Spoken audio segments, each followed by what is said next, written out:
Katibu Mkuu Ofisi ya Makamu wa Rais Mhandisi Cyprian Luhimeja ameelekeza kufanyika kwa kampeni ya usafi wa mazingira katika miji hususan katika mialo ya Ziwa Victoria ili kukabiliana na athari za kimazingira.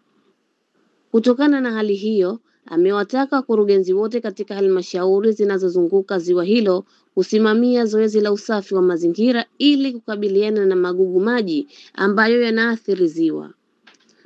Ametoa wito huo leo tarehe 10 Machi wakati wa ziara kukagua eneo la Kigongo katika Ziwa Victoria mkoani wilayani Misungwi, Mwanza, lililoathiriwa na viumbe vamizi aina ya magugu maji.